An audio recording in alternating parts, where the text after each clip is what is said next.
So, you've run away from life's problems and now you've come into my grasping arms. Come on, give me a hug. That's right, I'm not gonna go too low. Oh, maybe just a little. A better you starts today. And that's the guy you're gonna get advice from. Somebody who starts this by digitally molesting you. Hey, guess what, you fucking pathetic cunt? I get this message constantly. See it online everywhere. This is what I'm aiming for, by the way, because I feel like a lot of the time when people say, it's like you knew me my whole life. Because your problems are all the fucking same. You simple pieces of shit. And I'm one of those people as well, but this one doesn't particularly affect me, and that's because I'm basically a hermit crab, except for my shell is not portable at all. It's kind of stuck between two rocks, and I like it there. I like just dangling in mid-suspension. But a lot of those hermit crabs don't even bother with the shell, and they go out, and they crawl around, and then some Fijian man says, like, in the butt we do. Oh, no, Caribbean man. That's more fitting for mermaids, aerial little mermaids. Now that we've got that out of the way, the very important points of this video, constantly people come up and they say, I have this problem of just like running away from life's problems. I'm always just running away from life's problems. I'm always starting something new, and then I think, no, this isn't working out, so I'm going to start something new. There's always some shiny little object that chases these people around. So crab is probably, I don't know how much if you put dangling keys in front of a crab, I don't think they'd be like, babies. That's what you are. You're babies with legs, and you're like, no, it's more fun over here. I have a couple of theories about that, and I will get to those. But I do need to just etch a sketch out your life if you are one of these people 10, 15, 20 years from now. It's not pretty. Every single person that I know that has that sort of lifestyle about themselves of, I just want to smoke weed and like explore around the world and fuck, got no pennies anymore, and even hippie chicks think I'm a bit too smelly to fuck these days. That starts happening. Like with everything in life, by the time you're 20, by the time you're the one after that, 30, by the time you're 30, all of your accumulated things that you were doing throughout your 20s starts to come home to roost. And in your 30s, it either compounds magnificently, or it's just like, it's time to pay your debts. This is something that I always hear from these people. It feels like they're paying back a karmic debt. The people that just travel around the world, don't even, not even in opulence, in backpacker hostels and under bridges. Disgusting. Well, it is kind of gross, isn't it? Sleeping under a bridge. Some other hobo there being like, get myself a sausage. That's my penis! Ah! And that guy was like, cool, what a life experience, mad. So, why these people always feel the regret afterwards is because it is the classic Aesop's fable of the grasshopper and the fucking squirrel, I think it is. And the squirrel was storing nuts the whole winter, and the grasshopper was just like, it's fun in summer now. And then winter comes, and then the squirrel's a cunt, and it's like, no, you can't come in. And then he just dies in the winter. It's really sad. But that is what happens to these people. That is. They usually have great 20s, they have all these mad experiences, all these mad stories, but they really have nothing to show for it except the memories. And look, I'm sorry, but memories don't keep your fucking lights on. So there's always that specific type of person that has this great regret for it. I'm thinking of a couple of people in my mind right now. They are hazed out of their fucking minds. They're much less low functioning than they were in their 20s. They were brilliant. One was extremely creative. The other one was extremely intelligent. Both of them are kind of just a bit... They're like that now. And it was because any drug that was in front of them, they took it. Any experience, yep, out the door. The experiences these two had, I wish I could say some of them without giving them away, but they're just fucking mental. Just fucking insane what these people have done with their lives. And it is because it's just this endless thing of just moving to the next shiny little object. And look, there is the Freudian interpretation of that, which is, you're just running away from your responsibilities. And yeah, I guess so, but I honestly think that this is a chemical thing. I bang on about this book constantly. It is one of the greatest books that you will ever read in terms of reading other people, in terms of just being able to categorize people and say, that's exactly what you are, and now that I've thought about you in that specific light, there's no need to revisit that. You're just that. in the box, in you go, all of your life experiences. That's a really good way, because once you see the world through this light, there's very few self-help books that have this kind of like, Jesus Christ, I was living in the dark the whole time. It's why him, why her there. Why him, why her there. Why him, why her. It is about relationships and why certain couples work together really well. It's definitely true.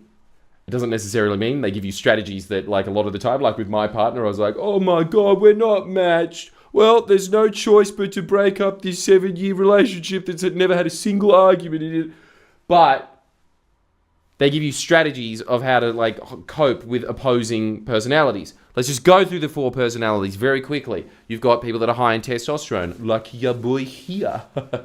High in testosterone doesn't really mean what you think it means. You're imagining, like, like the guy in fucking Assassin's Creed or something. Maybe he does. I don't know what he does in his spare time. Probably he obsesses with weapons. If he obsesses with the weapons and sits there and is like, this blade was manufactured in Gunzburg, that is somebody who is high in testosterone. It's essentially just an autist. It's somebody that just really likes breaking down the mechanics. This is how you recognize if you're these 4 things. If you are high in testosterone, you will annoy the fuck out of everybody that is around you, because your brain is endlessly asking, how does it work? They're always just trying to get to the bottom of something, to really understand something at a molecular level. Usually they're into engineering. Usually they're into Lego. They're like the low functioning ones. No offense. They just want to really understand things at a core. That's how their brain works. And so, as a result, they have very few friends and even less social skills. The really good example that they're always giving is Hillary Clinton and Bill Clinton. Bill Clinton is high in estrogen. Now, yes, there we go. Do you see what's happening here? Oh my God, we're denormalizing gender roles. But you just know it though, don't you? You just know from going in day-to-day life. Some guys are really womanly and some women are just, The Margaret Thatcher types. The ones that are always in CEOs being like, how come women can't be CEOs? Because most of them fucking don't. Most of them are high in estrogen. It's just you are a freak. There's just some women that are high in testosterone. There's some men that are high in estrogen. Bill Clinton was a perfect example of someone that was high in estrogen. Everybody that meets him loves him. Everybody has this instant connection and bond with him. It is just, it's your kindergarten teacher. They're those people. They're really, really people. They like understanding how someone's feeling, and if someone's feeling bad, and they feel bad as well. They're very empathetic. That's a high in estrogen person. Hillary Clinton, on the other hand, the reason that she's so unlikable is the same reason that I'm really unlikable, because she's just like, I don't really care about people, just want to look at the mechanics. And so, of course she didn't win. And then again, like they always do, because I'm a woman, but it's because you're an autist. That's why. Like, you're just not likable. Bill Clinton, so likable. I know that a bunch of people are going to be like, he's a pedo on Epstein's Island. It's like, yeah, dude, it's kind of like Michael Jackson, where it's just like, yeah, but he wrote Thriller, shut the fuck up. I think that he's just, honestly, even if that turned out, I don't think it is, but even if it turned out to be true, there is always this type of person. You have to think about this. He was such a freak at being able to understand people so well that he came from fucking Arkansas, from a broken home, and he rose up to the level of presidency.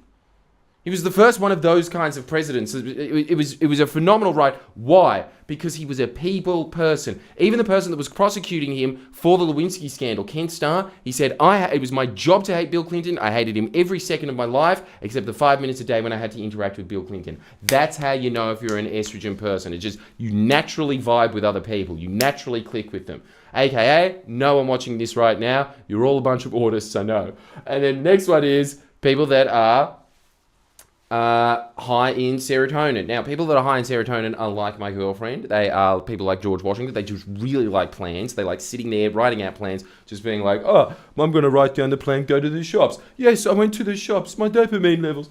They like organizing things. They like having a large group of friends, not deep, close relationships with any of them, really. They kind of just like having a broad network. These people, if you want a recipe to success, I'm telling you now, testosterone, really good if you focus on the right thing. If you're just one of those idiots who's like, oh, MRLs. Like, well, yeah, that's not going to work. But they do just hyper-focus on things. And so if they hyper-focus on something complicated, if they get their brain on that, that is a course to success. How do you become successful as somebody that's high in estrogen? You be like Bill Clinton and you get really good at what you are naturally gifted at anyway, which is just making connections, deep connections with people where they're just like, there's my friend. And it's just like, no, I'm not. I got the numbers on you in the primers, buddy.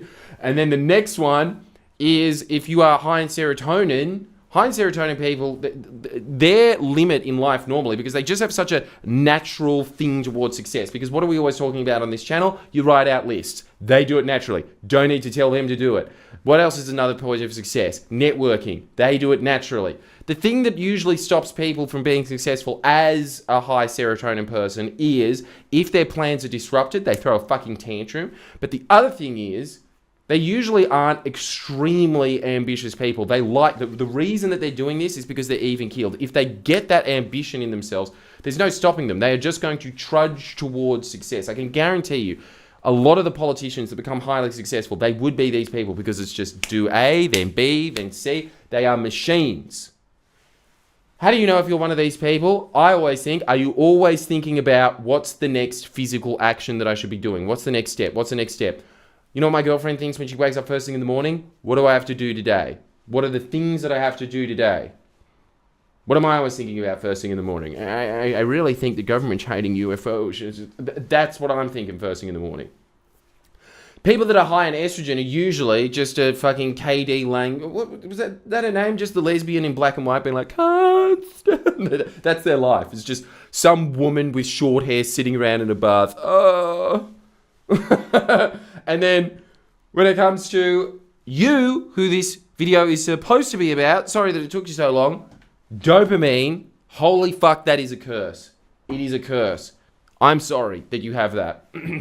Well, not really, because you're going to get a lot of pussy. But you are also going to find it really difficult to settle down in life. You are going to be distracted by jangly things because, what is it? Dopamine. What are we looking for in dopamine? We are looking for excitement, adventure. They are highly creative people. They're extremely fun to be around. But, and like they always, when you are around these people, it's just like, how the fuck did we end up at the Super Bowl? We live in Tonga.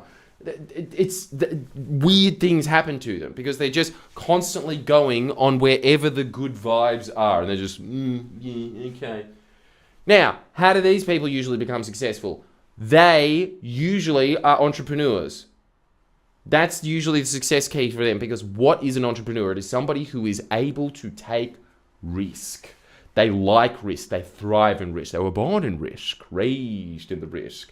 They like the whole, oh, fuck, I'm homeless now. Oh, yeah, sick now I'm in a mansion. But, oh, no, I bet it on, just like a cask of beer if I could jump into the pool, but I'm also paraplegic. Fuck. That is the type of person that we're talking about here. We all know someone like this. In fact, I want you to visualize someone like this because there is a warning in these people and there is also a great metaphor in them, which is, the reason that they can be highly successful in life is because future belongs to the risk takers, always. Future belongs to the risk takers. It does. It's the people that just go out and they just try shit. So that's really the way that they work, is that they scattergun their life. Usually, though, what gives you immediate dopamine? Not the things that build up success, like building skills, like educating yourself. These things are low dopamine endeavors. You have to kind of artificially build the dopamine yourself. They are chasing dopamine all the time. Where's dopamine usually lie? Parties, drugs, some woman's vagine. These are the places. So they're always in a woman's vagine. Just like, look, this is so fun. This is mad. So they are always in these realms. As such, they find it very difficult in the long run to harvest these nuts. These nuts right here, boys. They find it pretty easy to harvest these nuts. They'll be like, yeah, well, you seem like a party, even though I'm not gay. In they go, yeah. But squirrel nuts, not squirrel testicle nuts. You know the nuts I'm talking about. The nuts in the tree. They find it hard to harvest these nuts. They find it hard to put off fun now for a better return tomorrow. Which is, we all know, key crucial point to success. An ideal human being, they rarely exist, is somebody who is able to diligently sit there like a monk, go through the study complexities. When an opportunity comes along where it's like, this is fucking risky, they're just like, yeah, fuck it, why not? They have the balls to go there. Usually these are two separate personality types. Anyway, the downside of it is it can go horribly wrong if you are not preparing for the future. As such, this is the type of person. They've always got this idea of like, why am I running away from these things? You have to understand that chemically in your brain, you see anything. Like I'm talking about, look, your dad's dying. You should probably go say goodbye to him. No, it seems a bit intense. I know some hookers. They're always at like Star City. Like gambling's fun. I'll do that instead. And then they feel bad about it, obviously, because they're a human being. And then how do they get out of that? Then they realize, oh, well, now there's like coke that I could probably bum off a friend. I got one like, give me more, you cunt. Pfft. Oh, I punched him in the head. Now he's never going to give me coke. They are always running away from challenges in life because challenges aren't fun. That's why. This is the problem. Challenges aren't fun. Well, some challenges are, like Ninja Warrior. But there are other challenges, the ones that really build up your success in life, the ones that build up your relationships, that are difficult to face. Now, the people that are really good at that are your estrogen types. They're always going to be there for the difficult moments. They're always going to be there when their mum's friend is dying, because they'll be like, I met Patty once and she was a beautiful soul. And so they will sit there at the hospital bed. They will go to family gatherings that they don't want to go to because it just will make mum really happy if I'm there. They'll do those things. That's why they're able to build those deep relationships. They, usually, dopamine people, are not going to be doing there, sitting there, like, figuring out the nuts and bolts. Honestly, the reason that I have had success, and actually, you know what, fuck you, I've got Success Island behind me, I'm getting rid of the waivers, I'm fucking successful, cunt, in my very specific, stupid field. But the reason that I was able to get disproportionate success in that level is because I just went into a 10-year fucking study coma. I was just sitting there being like, so that's how New South Wales Parliament really works. So that was it. That's what really happened. They spent 16 hours a day reading. Dopamine people are never going to fucking do that. They need the constant stimulation and adventure. As a result of that, they're usually quite difficult people to be around because people always just see them as just like, you're never going to be there when the chips are down. They're never going to be there for that. And also on top of that, you're not building a skill. You're just, fuck you, it's fine. So how do you get over that? How do you get over it? I think that you should first recognize and reframe in your head, and this is actually a darker realization than you are usually having, which is that you are not running away from life's challenges. You're running towards what is expedient. That's even worse. I think that the reason people say, like, I'm running away from life's challenges is it kind of has this thing of like, oh, poor me. I don't know what it is. But really what you're doing normally is you're moving towards the things that you think are fun. And the thing is, fun is an element of life. It is not all of life. That's the first thing that you need to do. You need to recognize that your brain wants you to do those things.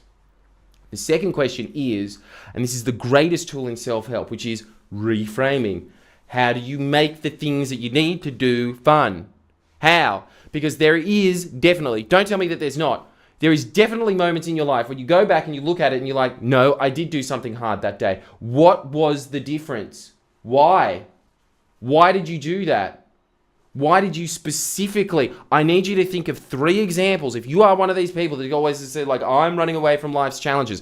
You took on challenges sometimes. What was the thing that motivated you to do them? Because you need to start replicating that. That specific recipe in your head, that is more vital for you to know than anyone else. Hey, make sure that you sign up to Jordan Shanks. You get 3 extra videos a week. These are more general, these ones out here. Still think that they're fucking amazing and insightful, but the ones that I put behind those paywalls, first off, we are giving you exercises constantly to make you do the things. Like this week, for instance, a lot of it is going to be focused on how do we get you to think more into the future as opposed to projecting into the past. The past has lessons in it, but it is useless. In terms of making yourself excited, in terms of giving yourself the fuel to get the results that you want in life, you need to be constantly building a bigger and brighter future in your head. That's what we're going to be focusing on this week. And so we are always doing these exercises, forcing you to do these exercises that you otherwise, let's be honest, you will not do them. Even if you read the books that I read, you're not going to do them. You're going to say, okay, maybe, and then it'll just be completely useless. What is good about having a life coach, and now it's going to be a digital life coach, is that it forces you to do the things that are absolutely going to change your life. Absolutely, I can guarantee you that if you start thinking about the future a lot more than you are now, you are going to be more successful. Fact. So, let's go back to you. If you're running away from life's challenges, it is because challenges are not fun. Your brain is addicted to fun. You have to make the challenges fun. You have examples in your life where you did a challenge that was not fun, but somehow you made it fun. You are going to identify 3. Big number, you're always a big fan of 3. You are going to find 3 examples in your life where you did it. And then you're going to write them down, and you are going to write down why you did it. And I know that doesn't sound fun. But while you're feeling sorry for yourself in this tiny moment that you have now, like, no, fuck you. If you have made it this long, usually it's because you've got those moments that these people always fucking have. Every single time of like, whoa, I wasted my life. They're very Otto-y people. In this moment of rare self-reflection, you are going to write down those moments, and then you are going to sit there and you are going to analyze why specifically in those moments you showed up. Why in those specific moments you pushed through. What was the recipe for you? Some people, it'll always be something like, I don't want to let my family down. Some other people, it'll be like, at that moment, I just realized this is important. This is a very important thing for me to do. So why were you thinking that that was important then when this other important thing that you didn't go to, why wasn't that important? This is something that you have to recognize personally. And if you are able to master this, my God, this is exactly the same as anybody else that is in these quadrants. If they're really in this one quadrant by themselves, not a very successful person. If you're really high in testosterone, I'm just going to sit there and study engineering of planes, and then Boeing is just going to fuck me over my entire life, right? My girlfriend, for instance, highly successful. Just an unbelievable crusher of dreams. Got, an extremely well-paying corporate job, then at 26, now I want to be an actor. What the fuck? Here we are, 30, she's in fucking movies. Like Hollywood, $80 million fucking films. You know? How did she do it? It is because she's a little more even-keeled than the average people. She has a little bit of estrogen. She has a little bit of testosterone. She has a little bit of the dopamine. She's got that even keel. So, you need to start figuring out how to just reduce your brain from focusing constantly on what's fun. How do you make the things that you don't want to do fun? It is a real trick to self-help. See you next time.